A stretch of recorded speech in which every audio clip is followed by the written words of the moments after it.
ওকে, আজকে থেকে আমি ক্লাস শেষে নতুন একটা টেলিগ্রাম গ্রুপ করব। সেই গ্রুপে আপনারা হচ্ছে ক্লাসের লিংক দিবেন। হ্যাঁ, যারা প্রপার ক্লাস করে শুধুমাত্র তাদেরকে নিয়ে আমরা হচ্ছে ওই গ্রুপটা রাখবো। যারা ক্লাস করে না এদেরকে গ্রুপে রাখার প্রয়োজন না, এদের রেকর্ড ক্লাস আমি দিব না। ঠিক আছে, এই জন্য আগে ক্লাস রেকর্ডটা দিয়ে না, আমি ক্লাস শেষ হওয়ার সাথে সাথেই আমি একটা গ্রুপ খুলবো, সেখানে টেলিগ্রাম গ্রুপ দিব, ওইখানে আপনারা হচ্ছে ক্লাসটা দিয়ে দিবেন আপনি। হ্যাঁ, ওকে, ওইখানে আপনি ক্লাস লগ 1 দিয়া নিউ বেস ক্লাস লগ 1 দিয়ে দিবেন। আচ্ছা স্যার। ওকে, আপনারা কি স্ক্রিন দেখতে পাচ্ছেন তো, তাই না? স্ক্রিন দেখতে পাচ্ছেন না? হ্যাঁ, স্ক্রিন দেখতে পাচ্ছেন। আচ্ছা, তাহলে এখানে একটা গুরুত্বপূর্ণ পয়েন্ট আছে, সেটা হচ্ছে physiological factor affecting blood pressure. Just এই পয়েন্টটাই আপনারা মুখস্থ করবেন, physiological factor affecting blood pressure. অতএব হ্যাঁ, আপনার কোন কোন মানে ফাংশনাল কারণে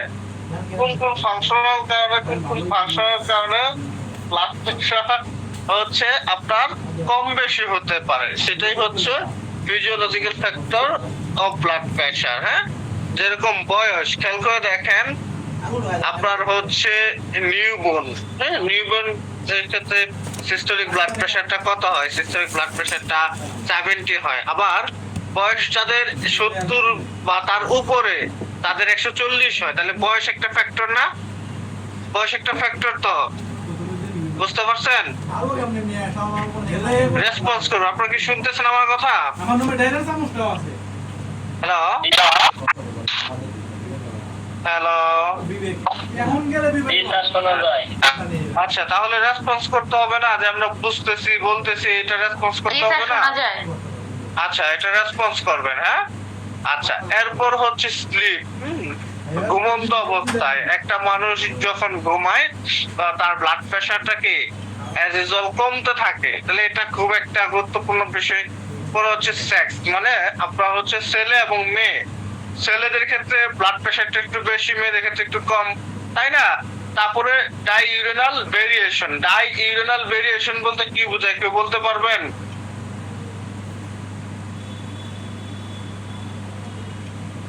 বলতে পারবেন? ডাইউরেনাল ভেরিয়েশন বলতে বোঝায় এই যে আমাদের যে মানে এই বিকাল সকাল রাত, হ্যাঁ, এই যে টাইম আছে, এই টাইমের উপরেও ডিপেন্ড করে আমাদের বডির ফাংশন কম বেশি ঘটে। খেয়াল করে দেখবেন, যখন হচ্ছে আপনি একটা ব্লাড টেস্ট করতে যান, তখন আপনাকে বলে যে এইটা হচ্ছে সকালে খালি পেটে করবেন, এই টেস্টটা হচ্ছে সকালে আইসা রক্ত দিবেন। হ্যাঁ, তারপরে ধরুন হচ্ছে আমরা বলি যে হচ্ছে বিকালের দিকে আসরের উপরে পড়াশোনা করবো না। হ্যাঁ, এগুলো আমরা বলি না। তার মানে কি, সময়ের পরিবেশে কি একটা গুরুত্বপূর্ণ ফ্যাক্টর, সময়ের পরিবেশে একটা গুরুত্বপূর্ণ ফ্যাক্টর।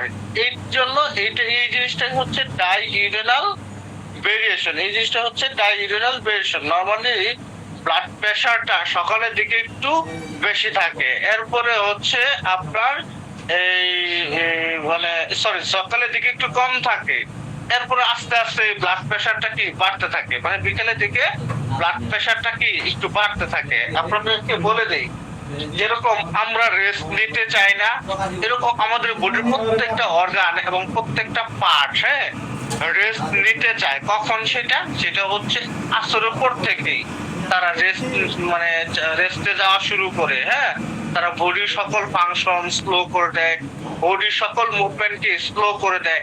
ঠিক এই কারণেই কিন্তু ইসলামে যেরকম বলছে বৈজ্ঞানিক ভাবেও যে আসরের পর থেকে মাগরিব পর্যন্ত কি পড়াটা ঠিক না, কারণ তখন কি পড়া পড়লেও খুব বেশি মুখস্থ হয় না এবং হচ্ছে আমাদের বডির প্রত্যেকটা ফাংশনই স্লো হয়ে যায়।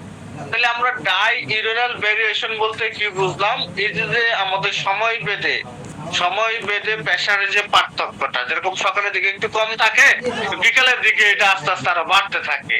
তাহলে এইটা কি, এইটাই হচ্ছে ডাইউরেনাল ভেরিয়েশন। কথা বুঝতে পারছেন? আচ্ছা, এরপরে হচ্ছে বডি বিল্ড বলতে মনে করেন যে একটা মানুষের যদি স্বাস্থ্য থাকে 80 কেজি, 90 কেজি, 100 কেজি, হ্যাঁ, তাহলে সেই ক্ষেত্রে তার হচ্ছে ব্লাড প্রেশারটা কি হাই থাকবে। অপরপক্ষে যদি মনে করেন যে কম থাকে, হ্যাঁ, তাহলে সেই ক্ষেত্রে তার ব্লাড প্রেশারটা কি কম থাকবে। ইমোশনাল কন্ডিশন, আপনি দেখবেন যে কোন একটা বিষয় নিয়ে খুব টেনশন করতেছেন, বা হচ্ছে অনেক বেশি হাসাহাসি করতেছেন, হ্যাঁ, বা অনেক বেশি চিন্তার মধ্যে আছেন, বা ভয় পেয়ে গেছেন, হ্যাঁ, এই যে ইমোশন গুলো, বা এক্সাইটমেন্ট হয়ে গেছেন, রাগান্বিত হয়ে গেছেন, এই ইমোশনাল কন্ডিশন দেখবেন যে ব্লাড প্রেশারটা কি বেড়ে যায়। খাবার পরে ব্লাড প্রেশারটা বেড়ে যায়, আফটার এক্সারসাইজ ব্লাড প্রেশারটা বেড়ে যায়। এই জিনিসগুলো কি ব্লাড প্রেশার গুলোকে এফেক্ট করে। তাহলে physiological factor affecting blood pressure, age, sleep, CX, diurnal variation, body build, emotional condition, meal, and after exercise. মনে থাকবে না? জাস্ট পয়েন্ট গুলো মুখস্থ করবেন, তাহলেই হবে, আর কোনো কিছু লাগবে না। জাস্ট পয়েন্ট গুলো মুখস্থ করবেন। কথা বুঝতে পারছেন? ক্লিয়ার? জি স্যার। ওকে, আচ্ছা। এরপর আপনার হচ্ছে ফ্যাক্টর কন্ট্রোলিং বা ইনফ্লুয়েন্সিং বা রেগুলেশন বা রেগুলেটিং ব্লাড প্রেশার। এই যে যে আমাদের ব্লাড প্রেশারটা আছে, হ্যাঁ, আমাদের বডিতে ব্লাড প্রেশারটা আছে, এই প্রেশারটা যদি কথার কথা মানে হইতেছে রেগুলেটিং না করা হইতো, কন্ট্রোল না করা হইতো, যেরকম আমরা আমাদের বাসায় ফ্যানের রেগুলেটর লাগাই না, কেন লাগাই? আমাদের সুবিধার স্বার্থে, হ্যাঁ। যদি রেগুলেটর না থাকে তাহলে সেটার প্রেসার কি সবসময় অনেক বেশি হাই থাকে। রেগুলেটরের মাধ্যমে আমরা এটাকে কন্ট্রোল করতে পারি। এখন যদি কথার কথা ব্লাড প্রেসারটাকে কন্ট্রোল না করতে পারতাম, তাহলে ব্লাড প্রেসার কি সবসময় অনেক বেশি হাই থাকতো, এবং সহজেই কি ব্লাড ভেসেল গুলো রাপচার বা ছিঁড়ে যাইতো, এবং সেক্ষেত্রে স্ট্রোক বা রক্তক্ষরণ বা এরকম বড় সমস্যা হয়ে অল্প বয়সে কি আমরা মারা যাইতাম। তো আল্লাহ তাআলা আসলে এই জিনিসগুলোকে এত সুন্দর ভাবে মানে কন্ট্রোল করে, এত সুন্দর ভাবে নিয়ন্ত্রণ করে যে আল্লাহর রহমতে আমাদের কিছু হয় না, হ্যাঁ। তাহলে এখানে একটা পয়েন্ট আমরা বুঝি, ফ্যাক্টর কন্ট্রোলিং বা ইনফ্লুয়েন্সিং বা রেগুলেটিং ব্লাড প্রেশার। এক নাম্বার কার্ডিয়াক আউটপুট, হ্যাঁ, এক নাম্বার কি কার্ডিয়াক আউটপুট, কার্ডিয়াক আউটপুট। দুই নাম্বার কি টোটাল পেরিফেরাল রেসিস্ট্যান্স, দুই নাম্বার কি টোটাল পেরিফেরাল রেসিস্ট্যান্স। অতএব এই যে আমাদের রক্তটা আছে, কার্ডিয়াক আউটপুট তো বুঝেন, রক্তটা লিফট ভেন্ট্রিকল থেকে বা হার্ট থেকে বের হওয়াটাই হচ্ছে কি কার্ডিয়াক আউটপুট। এরপরে কার্ডিয়াক আউটপুট হওয়ার পরে রক্তটা আমাদের পেরিফেরিতে, দ্যাট মিন্স আমাদের ধরেন হচ্ছে এই বডির প্রত্যেকটা পার্টে ছড়ায় পড়ে। তাহলে এইখানে কি রক্তটা যাইতেছে আর বাধাগ্রস্ত হইতেছে না, এটা হচ্ছে টোটাল পেরিফেরাল রেসিস্ট্যান্স। কিরকম আমি আপনাদেরকে বুঝাই দিই। যেরকম মনে করেন যে আপনারা কল দেখছেন না, ডিপ কল মেশিন দেখছেন না, যে বন্ধ বা খেতে পানি দেয়, দেখছেন তো, বন্ধ বা খেতে পানি দেয়। মনে করেন যে এটা হলো একটা মেশিন, এখান থেকে এই নলের মাধ্যমে পানি বের হয়, পানি বের হওয়ার পরে একটা লাইনে দিকে গেছে গা, হ্যাঁ, আরেকটা লাইনে দিকে গেছে গা, হ্যাঁ, আবার আরেকটা লাইনে এরকম সোজা গেছে গা। তারপরে এই লাইন থেকে আবার মনে করেন যে এদিকে একটা বাঁক গেছে, এদিকে আরেকটা বাঁক গেছে, এদিকে আরেকটা বাঁক গেছে, পরে মনে করেন যে এদিকে 10টা ধান ক্ষেত আছে, এরকম ধান ক্ষেতের আবার ধান ক্ষেতের এরকম লাইন গেছে। তাহলে এই যে এই মেশিন থেকে পানিটা এইখানে মূল বের হইলো, বের হওয়ার পরে বিভিন্ন জায়গায় ব্রাঞ্চিং হইতে হইতে এরা বাধাগ্রস্ত হইয়া এটা কি স্পিডটা স্লো হয়ে গেছে না। এটাই হচ্ছে ঠিক এরকম হাড় থেকে রক্ত বেরে আমাদের বডির মধ্যে ছড়ায়, এই যে আর্টারির মাধ্যমে যায়, এটাই হচ্ছে টোটাল পেরিফেরাল রেসিস্ট্যান্স, এটাই হচ্ছে টোটাল পেরিফেরাল রেসিস্ট্যান্স। কথাটা কি বুঝতে পারছেন? জি স্যার। ওকে, আচ্ছা, কার্ডিয়াক আউটপুট বুঝলাম। তারপরে হচ্ছে আমরা কত নম্বর পেজে ছিলাম? এটা তো আমরা পড়ায় ফেলছি, এই যে এখানে ছিলাম টোটাল পেরিফেরাল রেসিস্ট্যান্স। এরপরে ব্লাড ভলিউম। ব্লাড ভলিউম কেন গুরুত্বপূর্ণ? যদি ব্লাড ভলিউম, হ্যাঁ, যদি ব্লাড ভলিউম মনে করেন যে অনেক বেশি থাকে একটু, তাহলে সেই ক্ষেত্রে কি আপনার প্রেশারটা কি একটু বেশি হবে। আবার যদি কম হয় সেই ক্ষেত্রে কি প্রেশারটা একটু লো হবে। যেরকম যদি কারো পানি শূন্যতা থাকে বা রক্তক্ষরণ হয়, সেই ক্ষেত্রে তার বডিতে কি রক্ত কম থাকে এবং ব্লাড প্রেশারটা একটু কম থাকে। আবার যদি মনে করেন যে কারো হচ্ছে এই মানে রক্ত পরিমাণটা একটু বেশি থাকে, সেক্ষেত্রে ব্লাড প্রেশারটা কি বেশি থাকে। এরপর হচ্ছে ব্লাড ভিসকোসিটি, মানে ব্লাডের ঘনত্বটা, হ্যাঁ। তারপরে ভেলোসিটি অফ ব্লাড ফ্লো, হ্যাঁ, ব্লাড প্রবাহিত হওয়ার পরিমাপটা, ইলাস্টিসিটি অফ আর্টারিয়াল ওয়াল, এটা আমাদের যে রক্তটা যায় ভেসেল, আর্টারির মাধ্যমে ওই আর্টারি যে ওয়ালটা আছে, ওয়ালটা কেমন ইলাস্টিক, হ্যাঁ, ওটা যদি বেশি মনে করেন যে টাইট থাকে বা বেশি স্টিফ থাকে, হ্যাঁ, সেক্ষেত্রে ব্লাড প্রেশারটা বাইরে যাবে। আর যদি কম স্টিফ থাকে, সেক্ষেত্রে ব্লাড প্রেশারটা একটু কম থাকবে বা পরিমাপ মতো থাকবে, ব্লাড প্রেশারটা একটু কম থাকবে অথবা হচ্ছে পরিমাপ মতো থাকবে। এরপরে ধরুন হচ্ছে হরমোনাল ফ্যাক্টর, যদি কথার কথা ধরুন হচ্ছে কর্টিসল, হ্যাঁ, অ্যাড্রেনালাইন, হ্যাঁ, এইসব হরমোন যদি মনে করেন যে বাইরে যায়, সেই ক্ষেত্রে তার ব্লাড প্রেশার বেড়ে যেতে পারে। বা কর্টিসলের যদি বা অ্যাড্রেনালাইনের হচ্ছে পানির পরিমাণ কমে যায়, সেই ক্ষেত্রে আপনার হচ্ছে ব্লাড প্রেশার কি কমে যেতে পারে। এরকম বিভিন্ন ধরনের ফ্যাক্টর বা ঘটনা ঘটে। এরপরে আরো ভিন্ন কিছু হচ্ছে ফ্যাক্টর আছে, যেরকম বয়স আছে, হ্যাঁ, লিঙ্গ আছে, তারপরে এক্সারসাইজ আছে, ইমোশন আছে, হ্যাঁ, রেস্ট আছে, পর্চার পজিশন আছে, তারপরে হচ্ছে টেম্পারেচার আছে। এই জিনিসগুলো মানে ব্লাড হচ্ছে প্রেশারটাকে কন্ট্রোল করতে কি, এই জিনিসগুলো ব্লাড প্রেশারটাকে কন্ট্রোল করতে গুরুত্বপূর্ণ ভূমিকা রাখে। তাহলে এইখানে আমরা এই পয়েন্টটা বা প্রশ্নটা খুব গুরুত্বপূর্ণ রিটেনের জন্য এবং এমসিকিউর জন্য। এই প্রশ্নটা খুব গুরুত্বপূর্ণ, এই জন্য এই প্রশ্নের পয়েন্ট গুলো আমাদের মুখস্থ রাখতেই হবে। ফ্যাক্টর কন্ট্রোলিং বা ইনফ্লুয়েন্সিং বা রেগুলেটিং ব্লাড প্রেশার, মানে ব্লাড প্রেশারকে রেগুলেশন করে বা মেইনটেইন করতে কোন কোন ফ্যাক্টর কাজ করে। Cardiac output, total peripheral resistance, blood volume, blood viscosity, velocity of blood flow, elasticity of artery wall, diameter of blood vessel, হ্যাঁ, তারপরে হচ্ছে নিউরাল ফ্যাক্টর বলতে আমাদের ব্রেইনের যে রিসেপ্টর গুলো আছে, এই রিসেপ্টর গুলো ব্লাড প্রেশারটাকে কমাইতে বাড়াইতে আপনার হচ্ছে হেল্প করে। এরপরে হচ্ছে হরমোনাল ফ্যাক্টর, এরপরে যেমন হচ্ছে বয়স আছে, লিঙ্গ আছে, এক্সারসাইজ আছে, হ্যাঁ, স্লিপ আছে, বা রেস্ট আছে, পর্চা আছে, টেম্পারেচার আছে। এই জিনিসগুলো কি ব্লাড প্রেশারকে রেগুলেট করতে সহযোগিতা করে। তাহলে জাস্ট পয়েন্ট গুলো আমরা মুখস্থ করতে পারবো না? বলেন তো, খুব কঠিন কিছু? না। পারবেন? বলেন পারবো ইনশাআল্লাহ। বলেন। আচ্ছা, তাহলে এই দুইটা পয়েন্ট আপনার কন্ট্রোল করতে হবে। Physiological factor affecting blood pressure, আর হচ্ছে ফ্যাক্টর কন্ট্রোলিং বা রেগুলেটিং ব্লাড প্রেশার। এই দুইটা প্রশ্ন এট এনি কস্ট আপনাকে মুখস্থ করতেই হবে। আচ্ছা, এরপর আমরা যে পয়েন্টে চলে যাব, সেই পয়েন্ট হচ্ছে ব্লাড প্রেশার রেগুলেশন বা কন্ট্রোল সিস্টেম। এটা প্রয়োজন নাই, এটা আপনাদের আসবে না। ব্যারো রিসেপ্টর, কেমো রিসেপ্টর লাগবে না, short term of regulation blood pressure লাগবে না। আচ্ছা, তারপরে হচ্ছে ব্লাড প্রেশার রাইজ লাগবে না, হ্যাঁ, এই যে এইটা লাগবে, খুব গুরুত্বপূর্ণ একটা পয়েন্ট।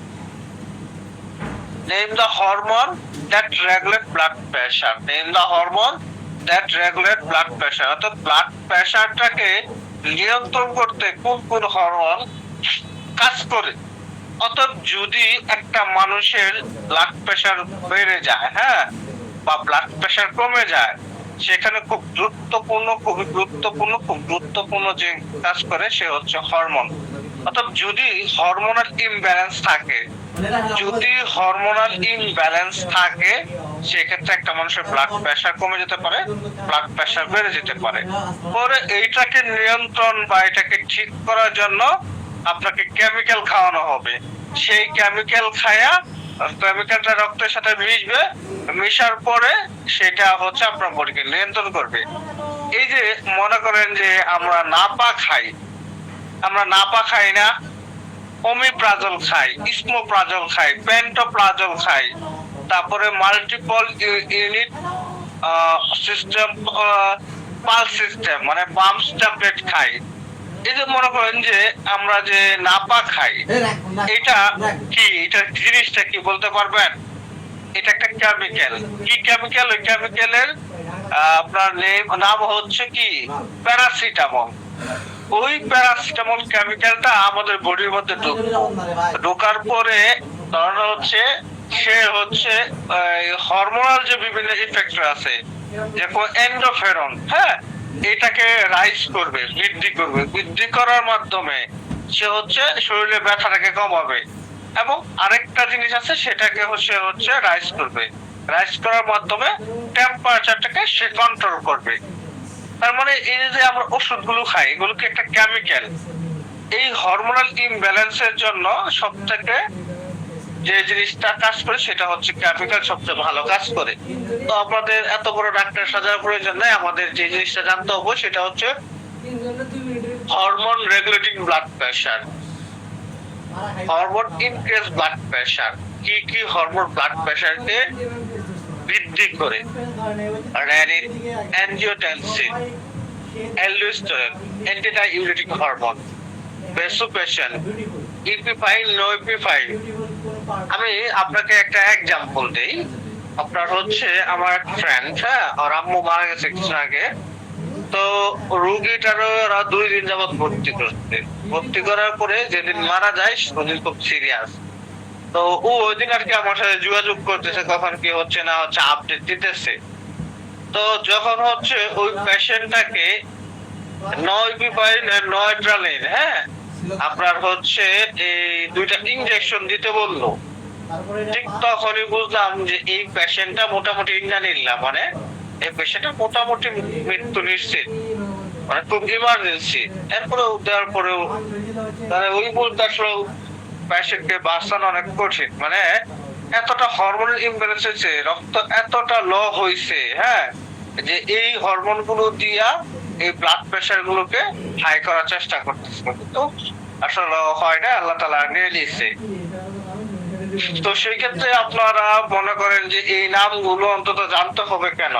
এই নামগুলো জানতে হবে নিজের পরিবারকে বাঁচানোর জন্য। এই নামগুলো জানতে হবে একটা মানুষ যেন প্রশ্ন করলে আপনি লজ্জিত না হন তার জন্য। ঠিক আছে? ওকে, তাহলে আমরা কি শিখবো? Hormone increase blood pressure. কোন কোন হরমোন ব্লাড প্রেশারটাকে বৃদ্ধি করে? রেনিন, অ্যানজিওটেনসিন, অ্যালডোস্টেরন, এডিএইচ বা অ্যান্টিডাইউরেটিক হরমোন, ভ্যাসোপ্রেশন, একই কথা। এডিএইচ বা অ্যান্টিডাইউরেটিক বা ভ্যাসোপ্রেশন, একই কথা। হ্যাঁ, ইপিনফ্যারিন, নরএপিনেফ্রিন, এগুলো হচ্ছে হরমোন ব্লাড প্রেশারটাকে কি রাইজ করে, ইনক্রিজ করে, বৃদ্ধি করে। আর এই জিনিস এইগুলো এনপি, বিএনপি, সিএনপি বা এনসিপি, মানে আওয়ামী লীগ বিএনপি, আর হচ্ছে এনসিপি কি ব্লাড প্রেশারটাকে কি কমায় দেয়। NP, BNP, CNP, atrial natriuretic peptide, brain natriuretic peptide, C type natriuretic peptide. ঠিক আছে? তাহলে এই জিনিসগুলো কি মনে রাখতে পারবেন না? মনে রাখতে পারবেন? খুব কঠিন। ইনশাআল্লাহ। তাহলে হরমোন ইনক্রিজ ব্লাড প্রেশার মুখস্থ করব, হরমোন ডিক্রিজ ব্লাড প্রেশার মুখস্থ করব। এরপরে হচ্ছে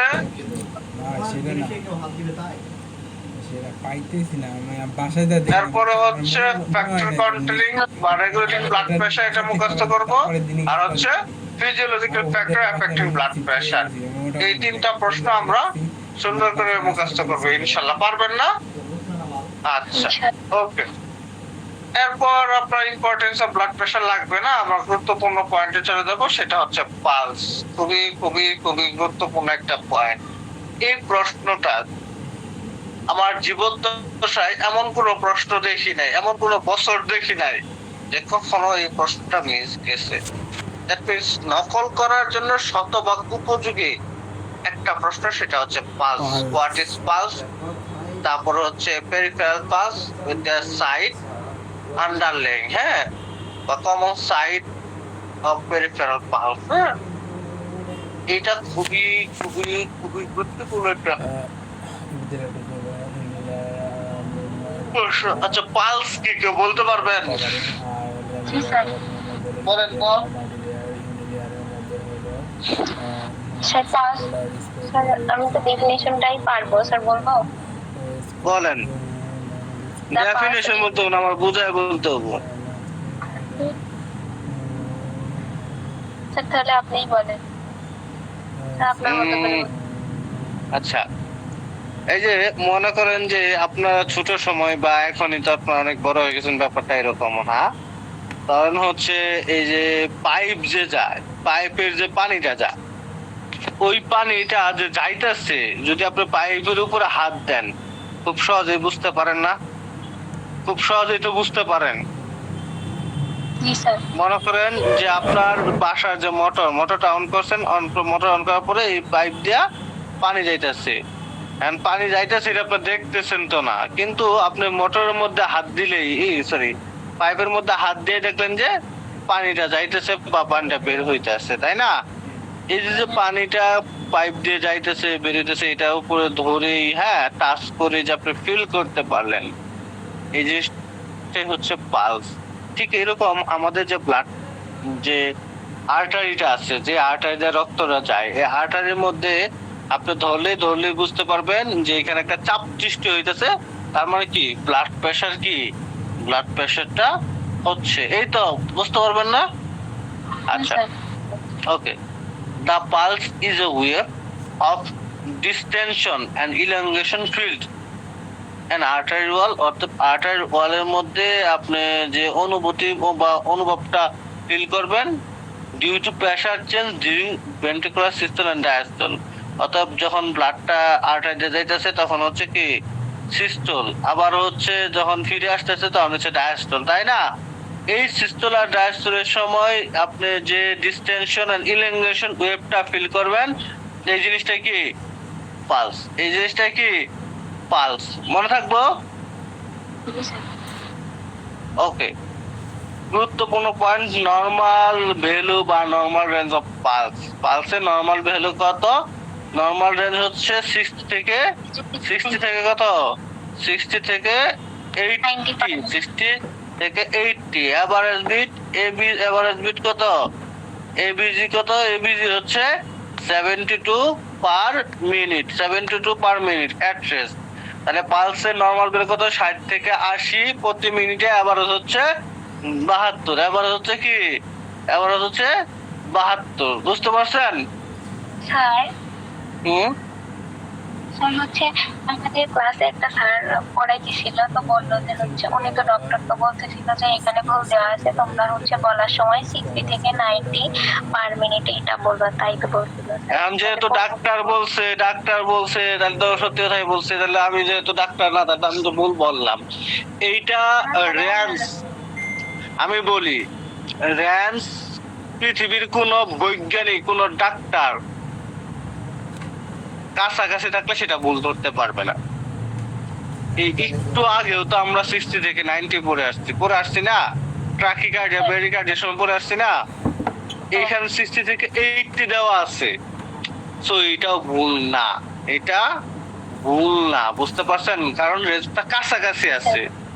আপনি যদি 70 থেকে 90 বলেন, কেউ ভুল ধরতে পারবে না, কাছাকাছি আছে। ঠিক আছে? ওকে। Okay sir. তাহলে আমরা এভারেজটা মনে রাখবো 72 পার মিনিট। ওকে। আচ্ছা, তারপর খুব গুরুত্বপূর্ণ point, name of 5 common site and underlying artery where we can feel pulse, বা name the important peripheral pulse, মানে যেখানে আমাদের বডির কোথায় কোথায় আমরা পালস অনুভব করি, এরকম 5টা জায়গা বা গুরুত্বপূর্ণ জায়গাগুলো নাম লেখো বা খুঁজে বের করো। প্রশ্ন দ্বারা এরকম বুঝাইছে, আপনারা খেয়াল করে দেখেন। আপনাদের যে রেডিয়াস আর আল্লা চিনেন, রেডিয়াস আর আল্লা চিনেন, আমাদের যে হাত আছে, এই হাতের হিউমেরাসের পরে হিউমেরাসের পরে যে দুইটা, এই যে এখানে যে দুইটা কি, এখানে যে দুইটা হাড় আছে, একটা রেডিয়াস আর একটা হচ্ছে আল্লা। আল্লাটা কি ভিতরে থাকে, রেডিয়াসটা কি বাহিরে থাকে? না রেডিয়াসটা কি বাহিরে থাকে। তাইলে এই রেডিয়াসের মধ্যে যখন আর্টারি যাবে, সাপ্লাই দিবে, তখন ওই আর্টারির নাম কি হবে? ওই আর্টারির নাম কি হবে? Radial artery. ওই আর্টারিটা যদি কথার কথা এই যে আমাদের যে ফিমার আছে, এই ফিমারে যখন সাপ্লাই দিবে, তখন তার নাম কি হবে? ফিমোরাল আর্টারি, তাই না? তখন তার কি জি স্যার। Femoral artery. যখন এই রেডিয়াস মানে আর্টারিটা আমাদের লাংসের মধ্যে যাবে, লাংসের আরেকটা নাম কি? প্লোরা, তার নাম কি হবে? Plural artery. যখন লিভারের মধ্যে যাবে, লিভারের আরেকটা নাম কি? হ্যাপাটিক, তখন তাহলে ওই আর্টারির নাম কি? হ্যাপাটিক আর্টারি, তাই না? অতএব আমাদের হিউম্যান বডিতে সারা দেহেই তো আর্টারিটা ছড়ায় ছিড়ে গেছে, তাই না? ব্রাঞ্চি হয়ে গেছে, যখন যেখানে গেছে তখন তার নাম হয়েছে, তখন তার নাম হয়েছে। এই যে যে আমাদের রেডিয়াসটা, এই যে যে আমাদের রেডিয়াসটা এখানে, হ্যাঁ, এই রেডিয়াসের ঠিক এই পয়েন্টে আপনারা নিজেরা হাত দিয়ে ধরেন, হাত দিয়ে ধরেন, দেখবেন যে হচ্ছে রক্ত যে যাইতেছে, এটা খুব স্পষ্ট এবং সুন্দর ভাবে কি আপনি নিজেই কি বুঝতে পারবেন, খুব স্পষ্ট এবং সুন্দর ভাবে কি আপনি নিজেই বুঝতে পারবেন। তাহলে এটা হচ্ছে রেডিয়াল আর্টারি। এরপরে আমাদের যে ব্রাকিয়া, ঠিক এই যে এখানে, এইখানে আপনি হাত দিয়ে দেখেন, এইখানে আপনি হাত দিয়ে দেখেন, এইখানে ফিল করতে পারবেন, এখানে ফিল করতে পারবেন, দেখবেন যে রক্ত যাইতেছে, দেখেন লাভ পারতেছে। আপনি হাত দিয়ে ধরে দেখেন, আপনারা নিজেরাই হাত দিয়ে এখানে ধরে দেখেন, দেখেন যে রক্ত এরকম কি এরকম লাভ দিতেছে, এরকম ফিল হবে, ফিল হয় না? এরপরে আমাদের যে গলা, হ্যাঁ, এই যে যে গলা, এটা হচ্ছে ক্যারোটিড। এইখানে দেখেন, এইখানে ধরে দেখেন, হ্যাঁ, সুন্দর করে রক্তটা যাইতেছে, এটা কি ফিল করতে পারবেন? ক্যারোটিড। এই যে আমাদের যে কান আছে, কানের সামনে, বিশেষ করে আমার নিজেরই যখন জ্বর হয়, হ্যাঁ, তখন এই যে যে আপনার টেম্পোরালটা আছে, এই টেম্পোরাল আর্টারিটা এরকম দপদপ করে দপদপ করে দপদপ করে, এবং খুব স্পষ্ট বুঝতে পারি। জ্বর আইলে আমাদের প্রেসার কি বাড়ে না কমে? জ্বর আইলে প্রেসার কি বাইরে যায়, পরে আসলাম না? জ্বর আসলে প্রেসারটা বেড়ে যায়, তখন আবার এইখানে একবার স্পষ্ট বোঝা যায়, এরকম দপদপ কইরা রক্ত যে যাইতেছে, প্রেসারটা বাইরে গেছে, তখন আমরা বুঝতে পারি। ঠিক আছে? তো এটা একবার খুব সহজ। এবং আমাদের এই যে একজিলা আছে, হ্যাঁ, এই একজিলার যে ফিমোরাল রিজনটুকু আছে, এইখানেও যদি আপনি হচ্ছে ই করেন, খুব সহজে কি, খুব সহজে এটা বুঝতে পারবেন।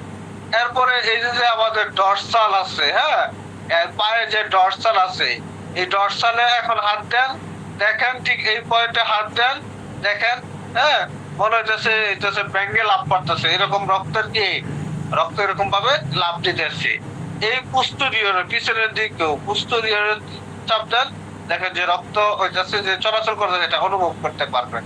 তাহলে কি এই যে যে এখানে আপনি রক্ত চলাচল করতেছে, অনুভব করতে পারতেছেন, এটাই কি, এটাই হচ্ছে পালস পয়েন্ট, হ্যাঁ, যেখানে আপনি পালসটা অনুভব করতে পারেন, হ্যাঁ, যেখানে আপনি পালসটা কি অনুভব করতে পারেন। তাহলে কমন হচ্ছে, যদি সাইটের কথা বলে যেখানে আপনি পালসটা কি অনুভব করতে পারেন, তাহলে কি রেডিয়াল পালস, ক্যারোটিড, তারপরে ফিমোরাল পপলিটিয়াল, হ্যাঁ, পোস্টেরিয়র টিবিয়ালিস, ডরসালিস প্যারিস, এগুলো কি বলতে পারবেন না?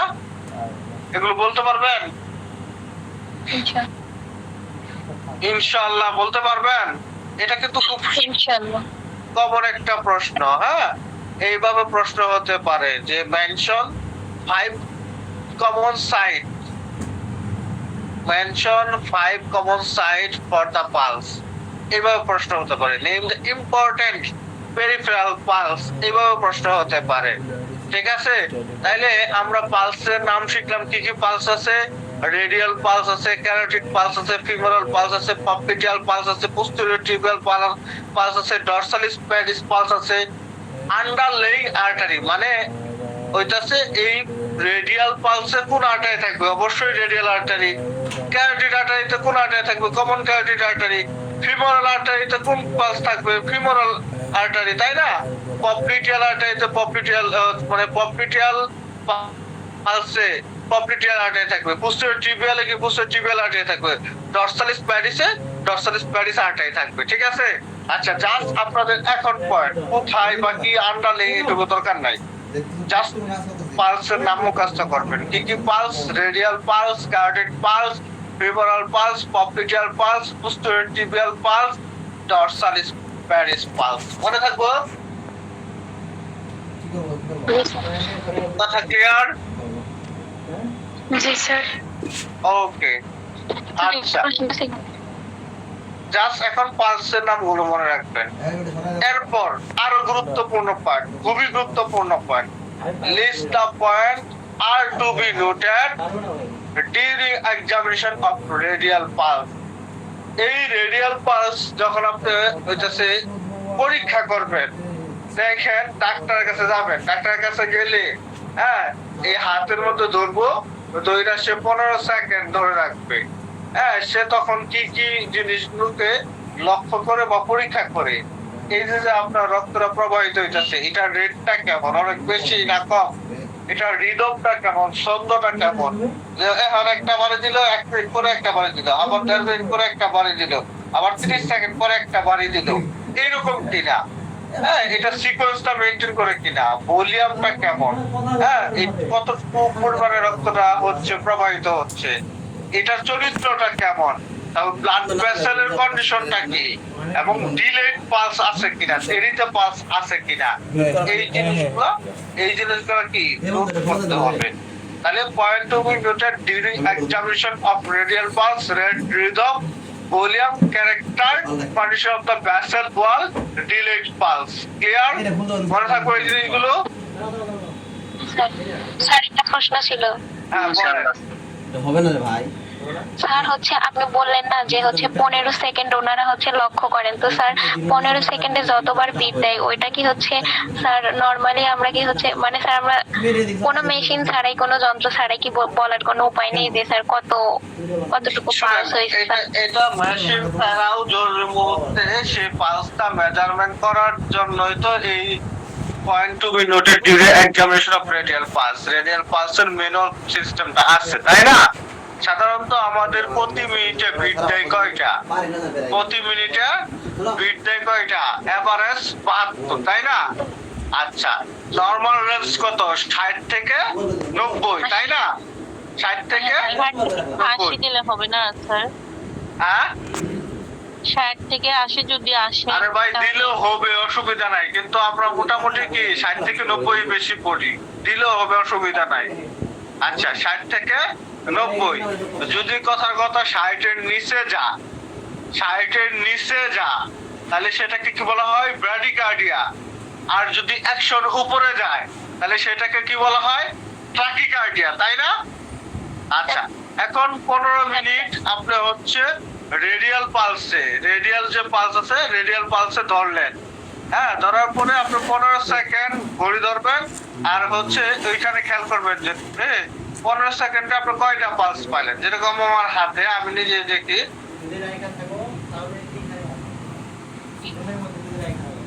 15 সেকেন্ডে কমপক্ষে আমি 16-17টা পালস পাই, কমপক্ষে 16-17টা পালস পাই। যদি 15 সেকেন্ডে আপনি মিনিমাম 15টা পালসও পান, হ্যাঁ তাহলে বুঝে নেবেন কি সেইটা নরমাল ব্লাড প্রেশার, সেটা নরমাল ব্লাড প্রেশার। বাট যদি কথার কথা 15টার কম পান অথবা হচ্ছে ধরুন অনেক বেশি পান, তাহলে বুঝে নেবেন যে কি কোনটা কম পাইলে সেটা কি ব্র্যাডিকার্ডিয়া, অর্থাৎ তার কি লো ব্লাড প্রেশার থাকতে পারে, আর অনেক বেশি থাকলে সেটা কি তার হাই ব্লাড প্রেশার থাকতে পারে। কথা কি বুঝতে পারছেন? স্যার এই 15 সেকেন্ড কি নির্ধারিত সময় আমরা যদি 60 সেকেন্ড ধরি? 60 সেকেন্ড ধরবেন কেন আপনি? 15 সেকেন্ড ধরলেই তো আপনার সময়টা পেয়ে যেতে, 15 সেকেন্ডে 15টা, আর 60 সেকেন্ডে তো আপনার 60টা, তাই না? 60টা পাইলে তো হয়েছে, তাহলে আপনার 60 সেকেন্ড যাওয়া দরকার কি? 15 সেকেন্ডে তো আপনার হয়ে যাইতেছে। কথা বুঝেন নাই? 15 সেকেন্ডে যদি 15টার বেশি বিট দেয় তাহলে ওটা হচ্ছে ব্র্যাডিকার্ডিয়া, যদি না স্যার না ট্রাকিকার্ডিয়া, যদি কম হয় তাহলে সেটা হচ্ছে ব্র্যাডিকার্ডিয়া। 15 সেকেন্ডে যদি 15টার বেশি বিট দেয় তাহলে ট্রাকিকার্ডিয়া কে বলতো? 15 সেকেন্ডে যদি অনেক বেশি বিট ফিল করেন, ধরেন হচ্ছে 15, 16, 20টা পর্যন্ত ফিল করছেন, তাহলে ধরে নেবেন যে অসুবিধা নাই, নরমালের মধ্যে আছে। কিন্তু অনেক বেশি ফিল করলেন, ধরেন 30-35 চলে গেল, তাহলে বুঝবেন কি এটা কি high blood pressure, not tachycardia, এটা হাই ব্লাড প্রেশার পেশেন্ট। আর যদি 15 সেকেন্ডে 15টার কম পান, তাহলে ধরে নেবেন এটা লো ব্লাড প্রেশার পেশেন্ট। কথা বুঝতে পারছেন? হ্যাঁ স্যার, এবার বুঝছি। ওকে, তাহলে আমাদের যে জিনিসটা মুখস্থ করতে হবে, পালসের নাম মুখস্থ করতে হবে। এই পালসের নামগুলো মুখস্থ করবেন। আমি জাস্ট বলবো যে আপনি 5টা পালসের নাম বলেন: radial, carotid, femoral, popliteal, posterior tibial, dorsal, Spanish. এরপরে প্রশ্ন করবে point to be noted during examination of radial pulse. Radial pulse examination করার সময় কোন কোন পয়েন্ট আপনি নোট করবেন? Rate, rhythm, volume, character, furnishing of the vessel wall, delayed pulse. মনে থাকবো? জি স্যার। তাহলে আপনার হচ্ছে এই জিনিসগুলো আপনারা হচ্ছে পড়বেন। তাহলে এই একটা পড়া, এই একটা পড়া, এই একটা পড়া, আর হচ্ছে আপনার এই একটা পড়া, এই একটা পড়া। এই 5টা প্রশ্ন আপনাদের আগামীকালকের জন্য পড়া। মনে থাকবো? জি স্যার। ঠিক আছে, তাহলে আমি কিছুক্ষণের মধ্যে নতুন একটা গ্রুপ খুলতেছি। সেই গ্রুপে শুধুমাত্র আমাদের